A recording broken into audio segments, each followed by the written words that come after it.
Imagina viver uma vida inteira tentando encontrar um lugar no mundo, falhando repetidas vezes, tomando decisões erradas, sendo visto como alguém comum, quase irrelevante, e ainda assim, depois da morte, se tornar algo que ninguém jamais esqueceria. Não por glória, não por feitos grandiosos, mas por uma sequência absurda de acontecimentos que transformaram um corpo em espetáculo, em objeto, em lenda.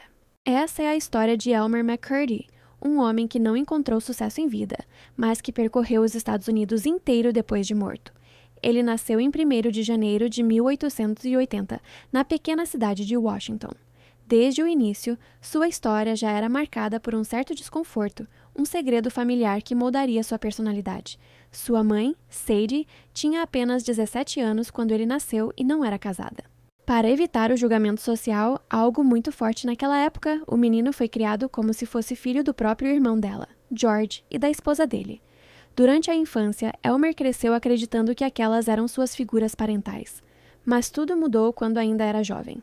Após a morte do homem que ele acreditava ser seu pai, a verdade veio à tona. Ele descobriu que sua irmã era, na verdade, sua mãe. Essa revelação teve um impacto profundo. Relatos indicam que ele se tornou mais instável, mais rebelde, como se algo tivesse sido quebrado dentro dele. Foi também nesse período que começou a beber. O álcool rapidamente deixou de ser algo ocasional e se tornou parte constante da vida dele. Mesmo assim, ainda tentou construir uma vida comum. Aprendeu a profissão de encanador, trabalhou, teve momentos de estabilidade, mas tudo começou a desmoronar no fim da década de 1890. Uma crise econômica tirou seu emprego e, em um intervalo muito curto de tempo, ele perdeu a mãe e o avô. Essas perdas empurraram ele para uma vida errante. Ele começou a vagar pelos Estados Unidos, passando por diferentes estados, trabalhando como mineiro, encanador, fazendo o que fosse possível para sobreviver. Mas havia um problema constante, o alcoolismo. Ele não conseguia manter um emprego por muito tempo.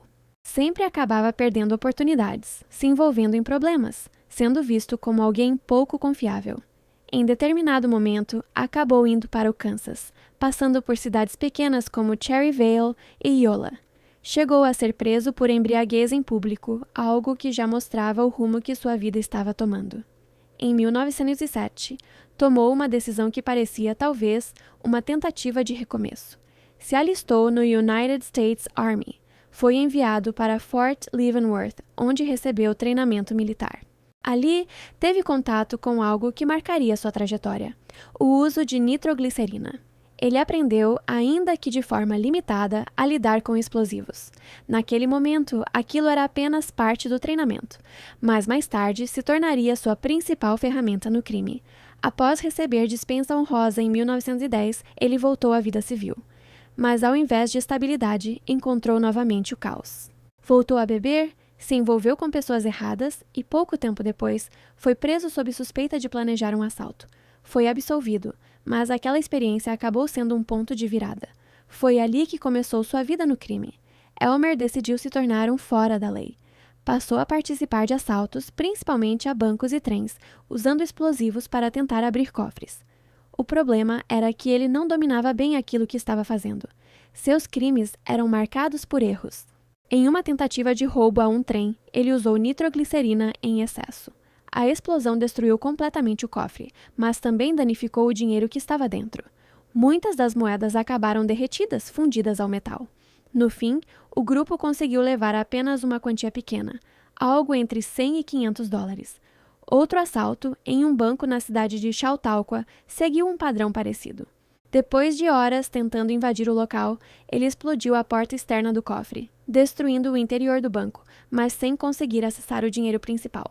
Saiu dali com cerca de 150 dólares. Esses fracassos começaram a definir sua reputação. Ele ficou conhecido como alguém persistente, mas incompetente. Um homem que tentava, errava e mesmo assim continuava. Em outubro de 1911, surgiu uma oportunidade que parecia grande demais para ignorar.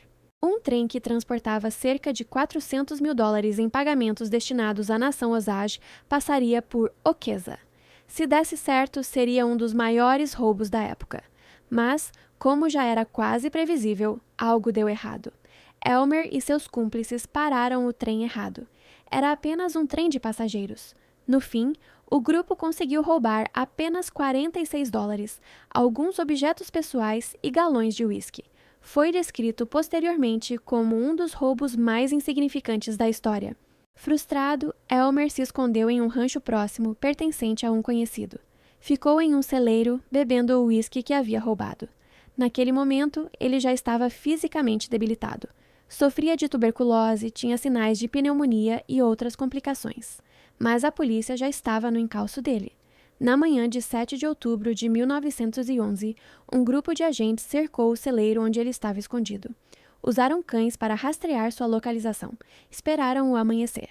Quando perceberam movimentação, começou um confronto. Elmer atirou contra os policiais. Eles revidaram.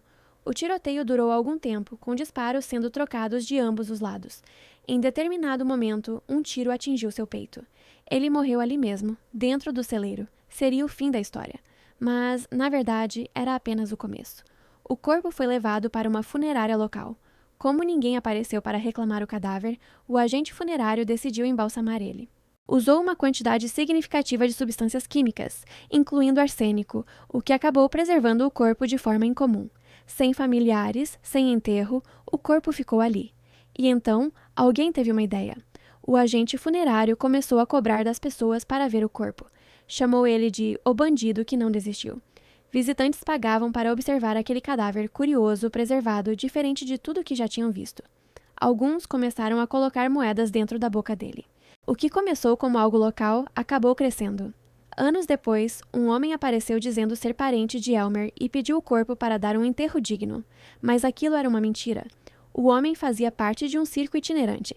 A partir dali, o corpo de Elmer McCurdy entrou em uma jornada absurda. Durante décadas, foi exibido em feiras, museus de cera, shows itinerantes. Passou de mão em mão, sendo vendido, emprestado, esquecido e redescoberto. Em muitos momentos, as pessoas nem sabiam que se tratava de um corpo real, achavam que era um boneco. Com o tempo, o corpo foi sendo modificado. Recebeu pintura, foi pendurado, usado como adereço em casas assombradas. Em um parque de diversões em Long Beach, acabou sendo pendurado como parte de uma atração. Ali, ele era apenas mais um elemento cenográfico, até 1976. Durante as gravações da série O Homem de $6 milhões, membros da equipe precisaram mover o corpo que fazia parte do cenário. Ao tentar ajustar ele, um dos braços se soltou, e dentro havia um osso humano. Naquele momento, perceberam que aquilo não era um boneco. A polícia foi chamada. O corpo foi levado para análise. Exames revelaram sinais compatíveis com alguém que havia vivido no início do século XX. Dentro da boca, encontraram uma moeda de 1924 e ingressos antigos. A investigação levou a um nome: Elmer McCurdy.